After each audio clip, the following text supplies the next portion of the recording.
This building may not be very familiar to you, but I'm sure that the magazines we make inside are. This is the home of Future Publishing, Europe's biggest publisher of computers magazines. My name's Steve Jarrett, and I'm the editor of one of those magazines, perhaps the best known of all, Amiga Format. Before we get down to business, perhaps you'd like to take a look inside.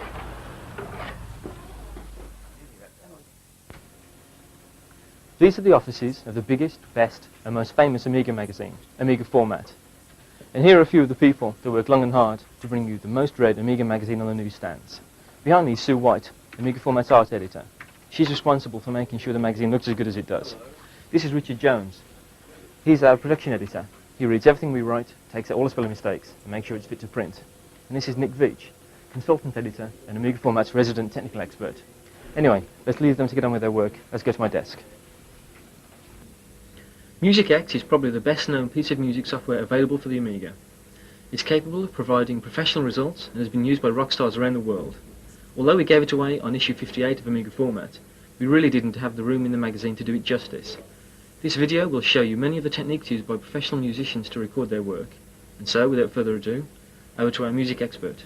I hope you find this tutorial interesting and useful. Hello, and welcome to the Amiga Format MusicX video. The aim of this short program is to introduce you to the MusicX software, which is given away on the cover disc of Amiga Format issue 58. MusicX is an extremely powerful music sequencing program designed to make composing music of any style as simple as possible. Although it can be used with the Amiga's internal sound chips, MusicX really comes into its own when used with external MIDI hardware. MIDI stands for Musical Instrument Digital Interface, and is the standard system used for interconnecting keyboards, synthesizers, and drum machines. If you wish to use MusicX with some MIDI equipment, you will need to have a MIDI interface connected to the serial port of your Amiga. MusicX acts very like a tape recorder, storing notes as they are entered either with a mouse or from an external keyboard. The difference is, once the notes are stored in the sequence, you can edit them until they are perfect. It doesn't matter if you missed out on piano lessons, MusicX could make you a star. Now let's get MusicX working.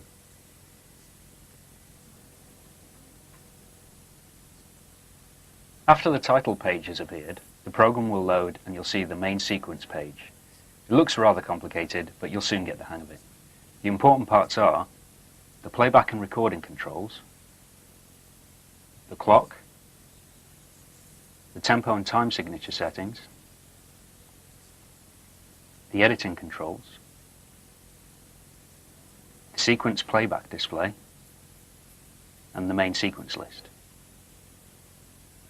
You'll hear a lot about sequences when using MusicX. A sequence is usually a collection of notes that make up a distinct part of a tune, for example, a bass line or a melody. MusicX can store up to 250 different sequences, and by arranging these in different ways, you can create the different parts of a song. For example, the introduction may only feature the bass line, whereas the middle of the song will have the melody part as well. All this is made easy if you store each part in its own sequence. A sequence can contain more information than notes alone. Special MIDI control data can be included to provide a way of altering the volume and pitch of notes. It's also possible to start and stop other sequences playing. I know this sounds complicated, but it's a very powerful feature that you use again and again. Let's get started by loading a tune I created earlier. This tune makes use of some external MIDI hardware. To load a song, or a performance as MusicX calls it, use the menu option like this.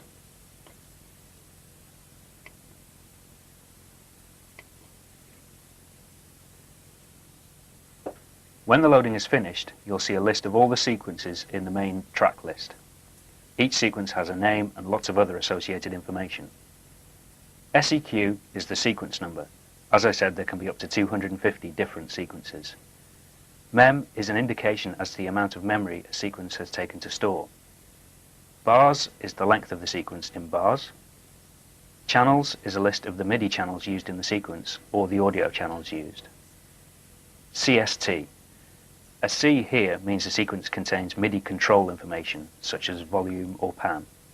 An S means the sequence starts other sequences. And a T means the sequence contains extra tempo information. Time. A sequence can work in relative or absolute time. Absolute time is really only used when using external synchronization. Name. The sequence is given a name when it is created. Try to use a name which means something, at least to you. Out. EXT means the sequence uses an external source, in other words, MIDI. INT means the sequence is relying on the Amiga's internal sound chips to make noise.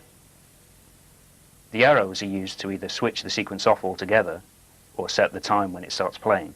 When set to 0, the sequence will start, then the main clock is reset by clicking on the begin button. You can move up and down the track list by clicking on these arrows.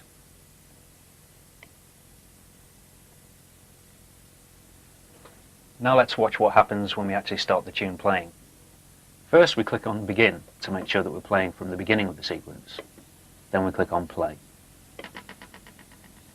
Notice how the clock starts running, and also how the sequences which are playing appear in the window here.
It's possible to switch tracks on and off in this column here.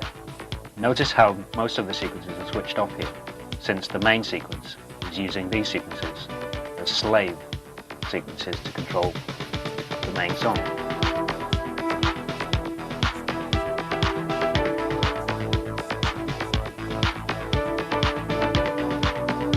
Watch how you can also alter the tempo setting.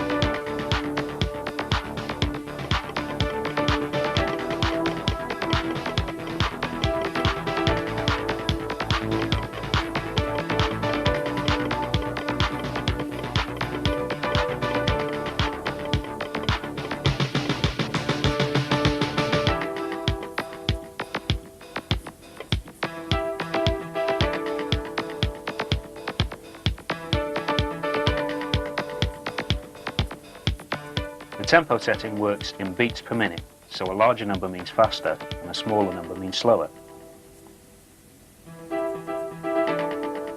The transport controls work as you would expect.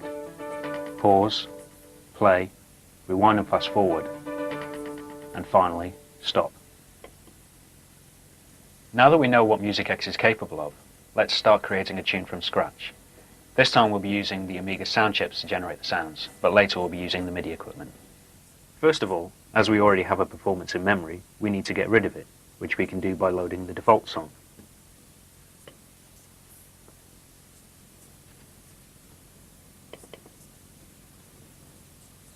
This is the tune which MusicX always loads when it first starts.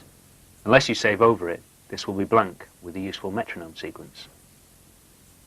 Now we'll load in some samples to form our instruments, which is done in the Amiga Samples page.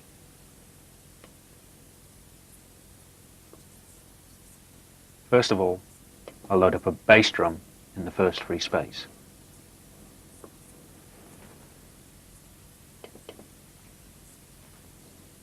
Moving on, load a snare drum.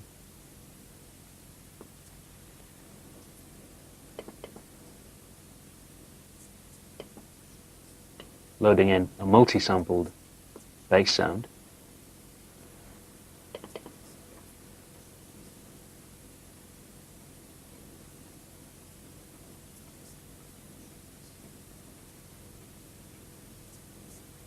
And and finally, to add some melody, a guitar sound.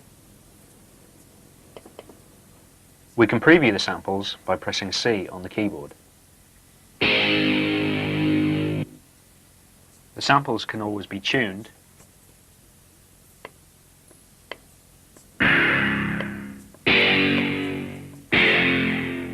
or have their envelopes edited if necessary.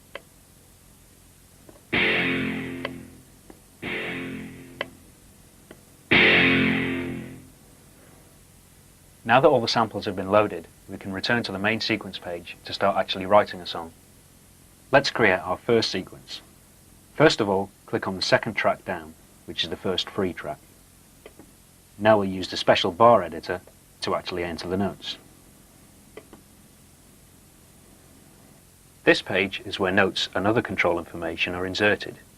The keyboard along the left indicates the pitch of the notes on the grid. The numbers along the bottom are a measure of time. The screen will scroll from right to left as necessary.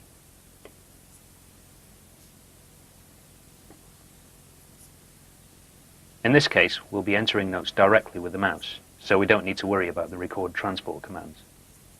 As we are using Amiga samples, we need to ensure a few extra settings are made. These are feedback and output. Otherwise, you won't hear anything.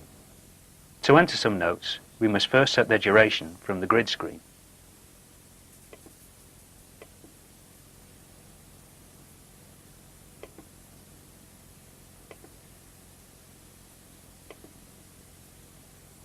Now we can use Add from the tool list.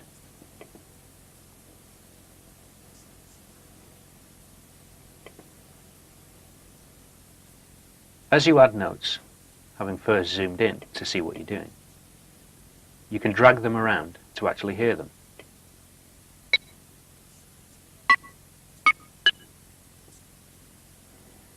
When you think you've got everything right, you can hear your masterpiece by pressing play in the transport controls. The yellow line on the screen is where the sequence will end, so make sure it's at the end of the bar. If it's not, then drag it there. You can set the number of times the bar will repeat here as well. Now we can select a different sample and add some more notes. First click on 2 in the channel select box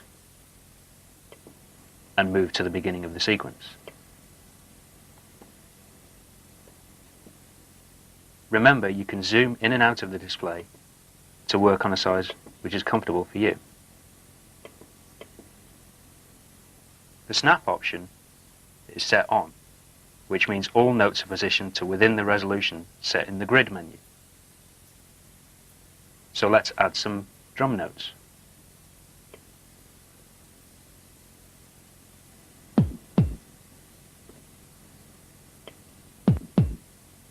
Moving individual notes is easy. Simply click on them with the mouse, and with the left button held down, drag them where they need to go.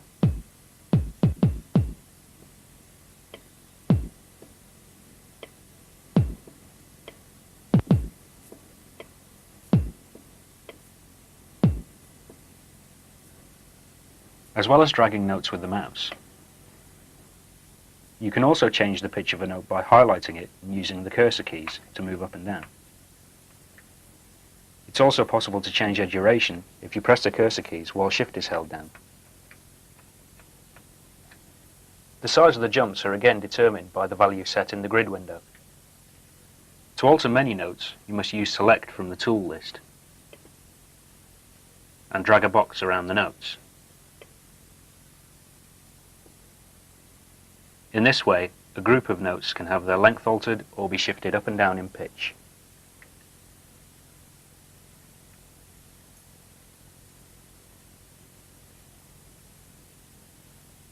When you select notes in this way, you can also use the cut and paste commands from the Options pull-down menu.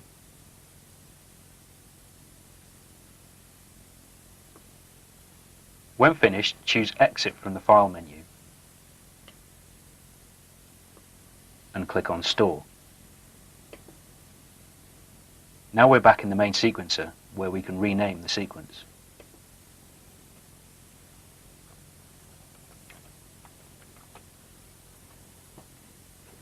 So that's how to create a single sequence from scratch using Amiga samples.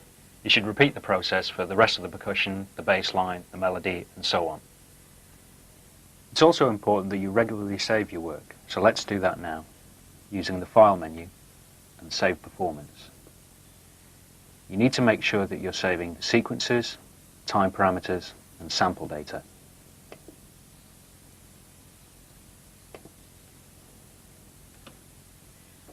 Assuming we've created all the sequences that we need, it's now time to arrange them into a song.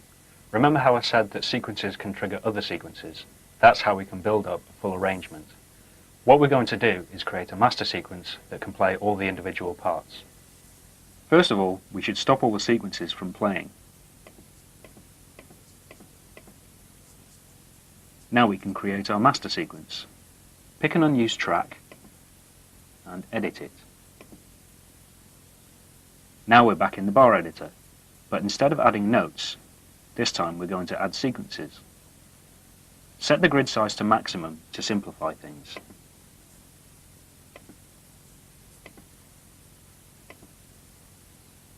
Then select Add. This time click on Play Sequence, not Notes.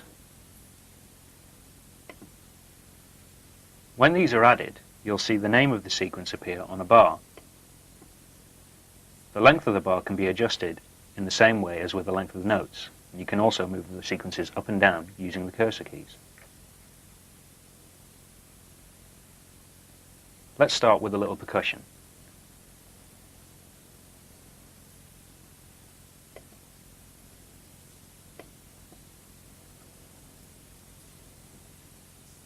Then add some bass, starting a bar later.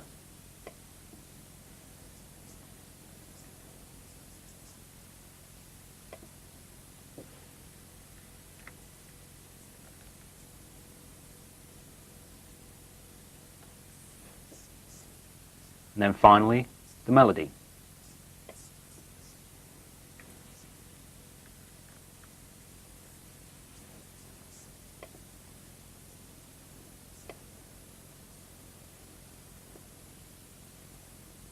Now we can return to the main sequencer page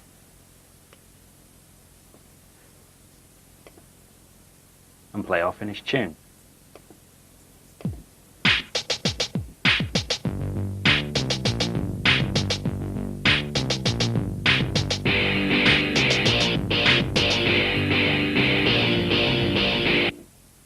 Not bad, eh?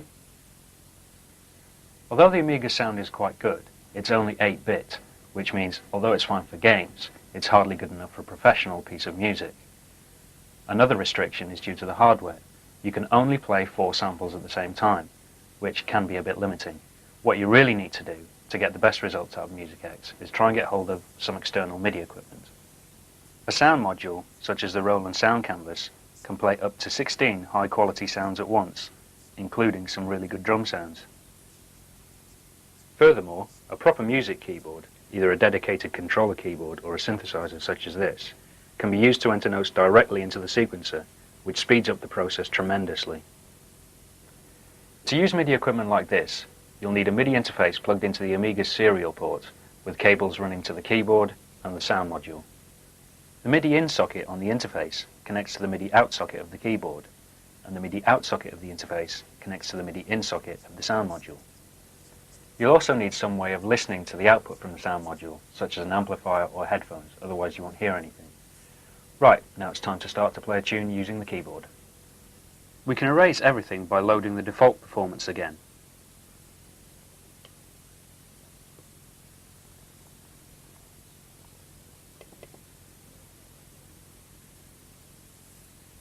Now let's record a sequence in real time, rather than adding notes with the mouse.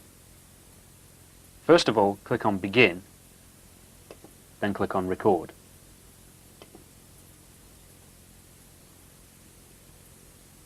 When you think you're ready, click on Go. After a lead-in of 2 bars, you should start playing.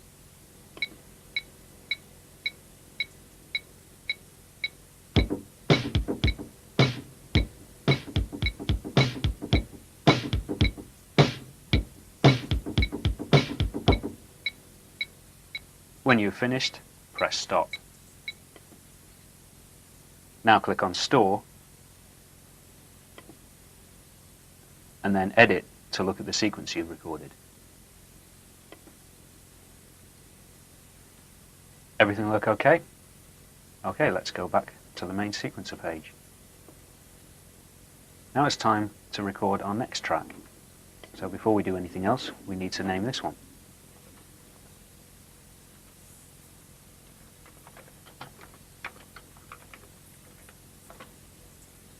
Let's add a bit of percussion to that.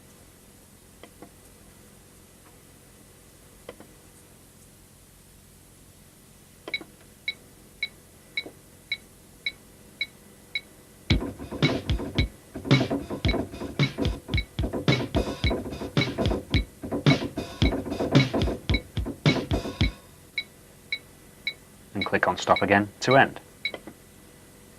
Okay, so now we've recorded our material, it's time to get it playing in time. We do this using a system called quantize, which shifts any beats that are not quite in time so that they land on the beat. First of all, let's get our kick and snare pattern working in time. Click on the sequence and click on Edit. Have a listen.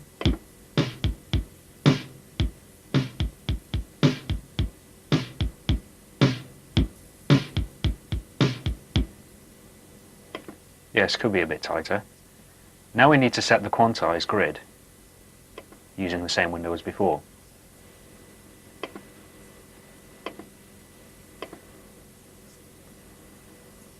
Call up quantize from the modules menu. Make sure all is clicked. Select quantize. Test it out.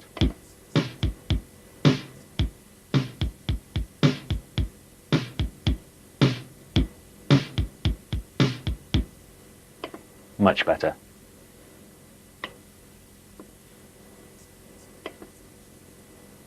Now we need to do the same for the hi-hat pattern, and everything will be in time. Okay, so now I've got everything running in time, we need to record some kind of bass line. We'll use a different system for this, which is step time recording. First of all, go to the next sequence in the list, then click on Edit.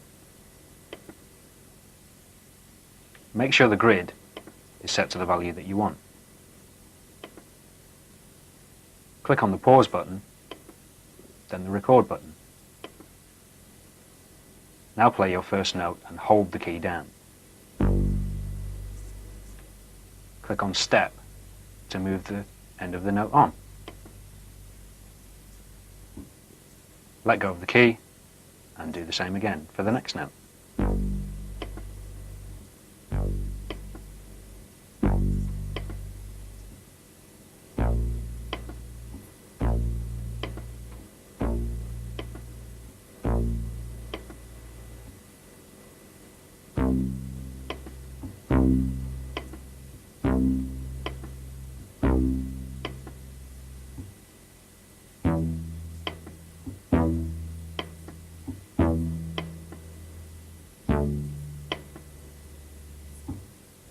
When you're finished, click on Stop, then release the pause.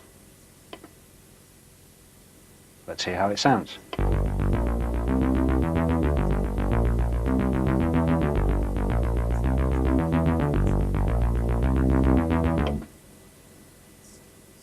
Okay, let's store that away.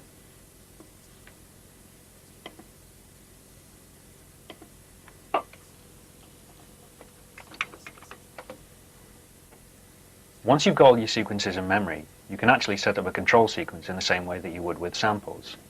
While we're talking of control sequences, let's have a look at another area, which is transposing sequences to shift their key. To explain transposing, let's have a look at the sequence we loaded earlier.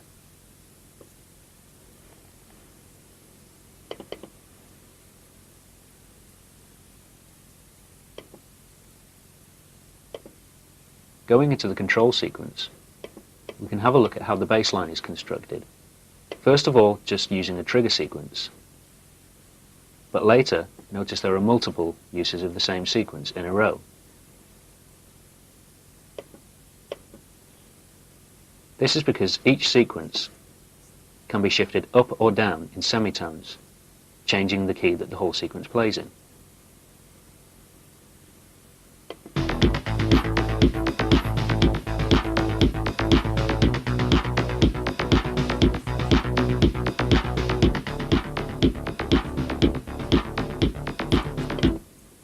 To transpose a sequence, just select it and use the slider to move it up or down.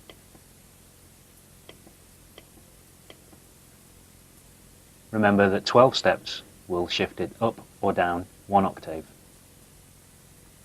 There are other areas of MusicX to consider, such as synchronizing to tape recorders, using the librarian to dump data to disk, or using the filter to set up keyboard maps. These are the more complex areas of the program that you don't really need to know to get started and have fun. We've given you all the basics you need to know to record, edit, and play your own sequence files. So, before long, you too could be doing music just as good as this.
We've produced this series of videos as part of our commitment to you, our readers.